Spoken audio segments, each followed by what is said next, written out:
Chord Coders. We are back with another one. Now we're going to open up things to the 6th string.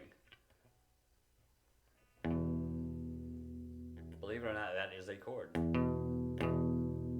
That is an E5 power chord, and we're only using open E as the root note and B as the 5th interval. But we're going to throw G sharp in there. So right there on the 4th string, 1st fret, that's going to be G sharp, and we're going to throw it in there because that's going to be the 3rd interval, and that is going to be a proper E major chord. And then that's going to be the E major formation. And then when I show you F major, it's going to make sense. Now F major is going to use the 1-3-5 major triad formula again, and you're going to come up with F, A, and C. Well, you can use this as a power chord. If you use that E from earlier and you move everything down, you just bar the 1st fret. See, in this chord right here, it's called open E major. The E, B, and E on the other side of the nut is being barred for us by the nut. But seeing as how this is all going to move down one, now you need to bar it yourself.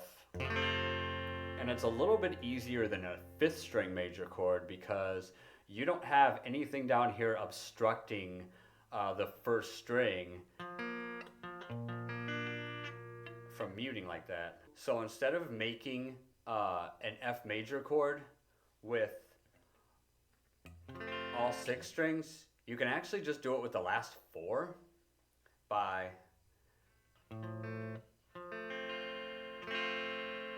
for F sharp major, which is going to be the next note over because it goes E, F, F sharp.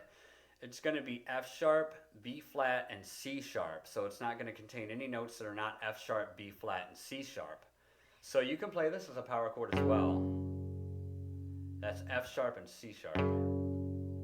Or if you wanted to go full on at it, you just make that E major formation from earlier and just play it on the 2nd fret because the open F major formation, but you're just moving it down.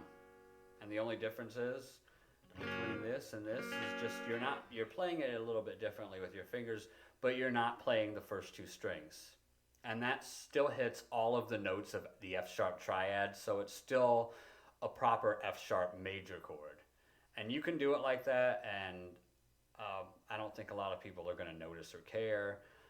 But if it's easier for you, it's easier for you. A lot of people have problems with the F major chord formation, but to be honest with you, I don't really think those people are practicing very hard because it's really easy, and it's even easier when you compare it to a barred F sharp major chord. So you can make it like that. G is going to be the 3rd one. Remember, E, F, F sharp, G.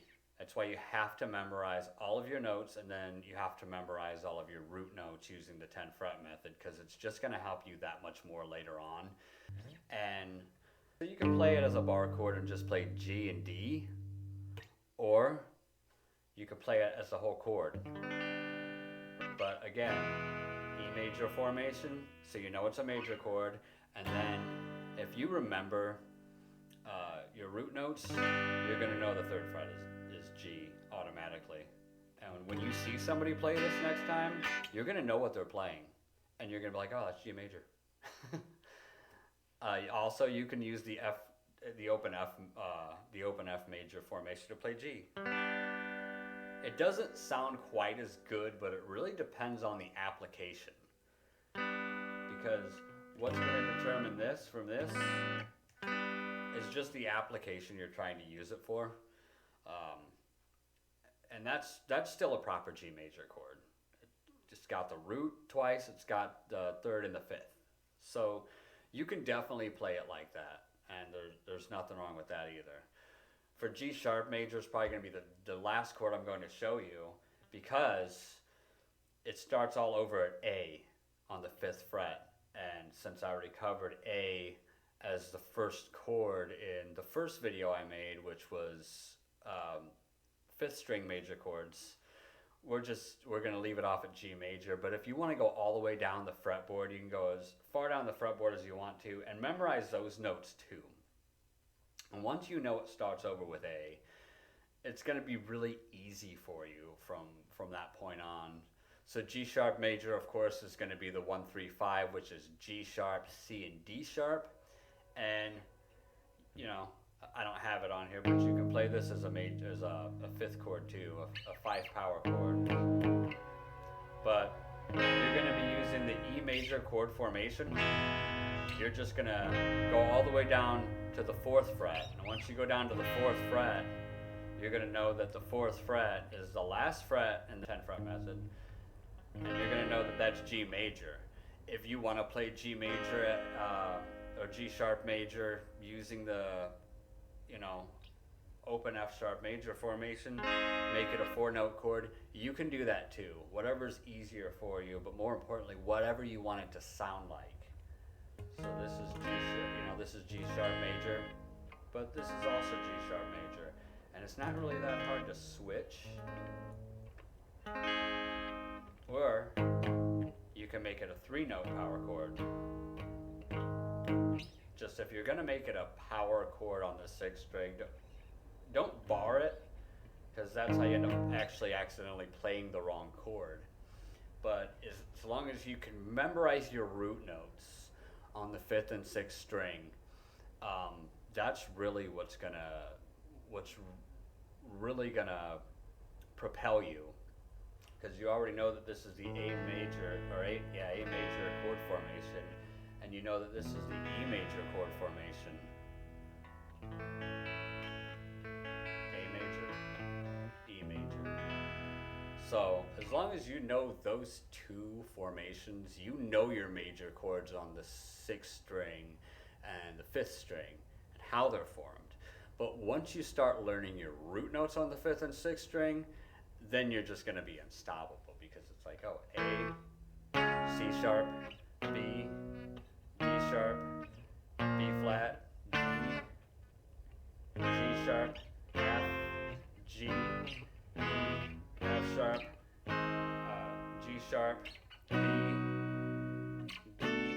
C, E flat, A, and you can go all the way down from G sharp, and you can do A, and remember from the last video, B flat, because B flat's the only natural flat. So A, B flat, B, C, C sharp, B, and you can do that, and absolutely you can, and I encourage you to, because after you get to that A on the 5th fret, 6th string, it's going to be the same as starting over on the 5th string open. It's going to be those same notes.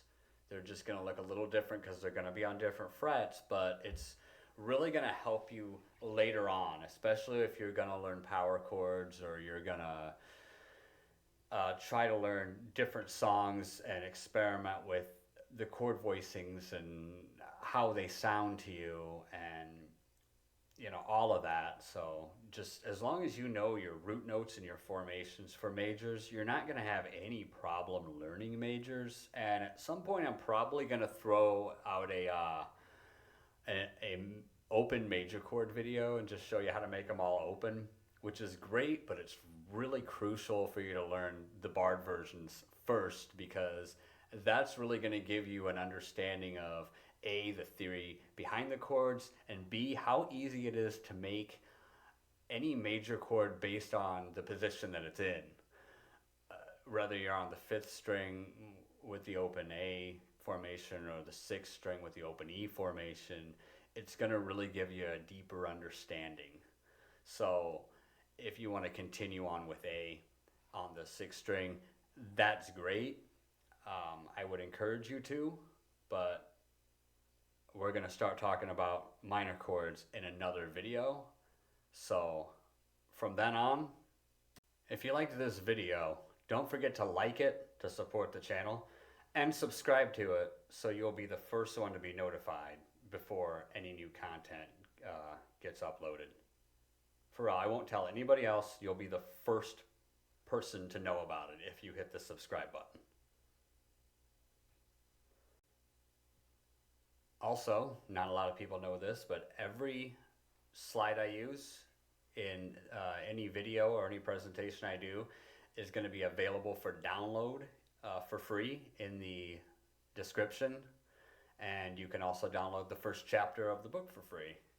It's also in the description.